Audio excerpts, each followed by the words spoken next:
नमस्कार, मेरा नाम डॉक्टर दिनेश भारद्वाज है।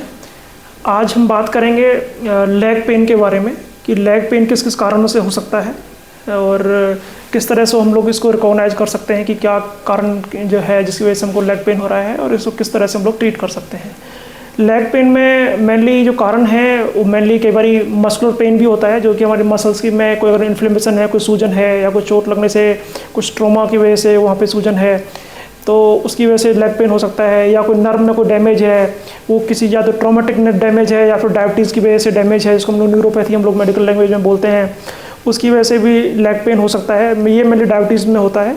और कुछ में नसों में भी रुकावटें होती हैं, जो कि जो रुकावटें हैं वो वेन्स के अंदर भी हो सकती हैं या फिर आर्टरीज़ के अंदर भी हो सकती हैं।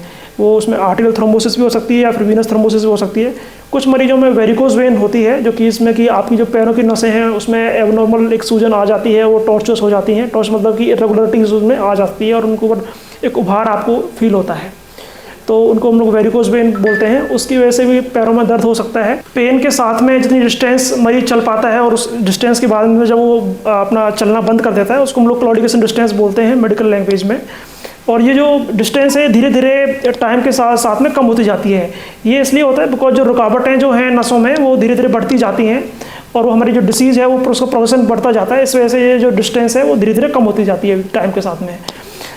ये और कारण और किसी कारण से भी हो सकता है। इसमें जैसे बर्जर डिसीज़ होती है, स्मोकर्स जो पेशेंट होते हैं उनके अंदर भी ये चीज़ें प्रॉब्लम्स आ सकती हैं लेग पेन की। और उसके अलावा अगर मान लो जिन पेशेंट्स की इम्यूनिटी कम है उनके अंदर भी ये प्रॉब्लम आ सकती है। कुछ मरीजों में leg cramps because of the anaemia, जो हीमोग्लोबिन की कमी है या फिर कैल्शियम की कमी है या फॉस्फेट की कमी है, उसकी वजह से भी हो सकते हैं।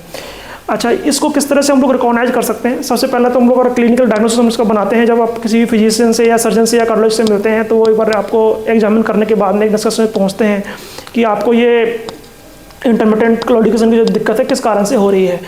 उसके अलावा हम लोग इसमें जांच करते हैं, दो जांचें उसमें होती हैं, एक तो आर्टेरियल डॉपलर होता है, एक वीनस डॉपलर होता है। उसमें हम लोग देखते हैं कि आपकी जो वेन्स के अंदर कोई थक्का बना हुआ है उसमें रुकावट है या फिर आर्टरी जो है जो शुद्ध खून जो सप्लाई करती है ना उसके अंदर कोई रुकावट है। तो इस इन्वेस्टिगेशन के बाद में हम लोग रिकॉग्नाइज कर सकते हैं कि ये दिक्कत कहाँ पे है, तो उसके अकॉर्डिंग ही हम फिर इसको ट्रीट किया जा सकता है। कुछ मरीजों में इसको हम दो तरह मेडिसिन से भी कई बार फ़ायदा हो जाता है, जो मेडिसिन से, बट मेडिसिन का रोल इसमें लिमिटेड है। मेनली इसमें सर्जरी की रिकमेंडेड होती है। जिन पेशेंट्स में अगर वेरिकोज वेन है तो उसमें हम लोग सर्जिकल स्ट्रिपिंग करते हैं या फिर लेजर के द्वारा उस वेन्स को ठीक किया जाता है। और कुछ पेशेंट्स में जिनमें कि अगर वो लोग क्लॉट बना हुआ है वेन्स के अंदर या आर्टरीज के अंदर, तो उसमें हम लोग एम्बुलेक्टमी एक प्रोसीजर होता है, मेडिकल लैंग्वेज में एम्बुलेक्टमी बोलते हैं। उसमें खून के थक्के को हम लोग एक्सट्रैक्ट कर लेते हैं इंटरवेंशन के जरिए या फिर सर्जरी के जरिए। तो उससे जो खून का जो प्रवाह है वो डिस्टली हमारे जो लिम्स के अंदर पहुंच जाता है और उससे मरीजों को तुरंत ही उससे फ़ायदा होता है। ये एक मैंने अपने को ब्रीफ में इस तरह से जो लेग पेन के जो क्या कारण है, किस तरह से इसको रिकॉग्नाइज कर सकते हैं, किस तरह से ट्रीट करते हैं, इसके बारे में बताया है। आगे अगर आप कुछ फर्दर जानकारी चाहते हैं तो आप मेरे से पर्सनली जाके अपॉइंटमेंट ले सकते हैं। Thank you.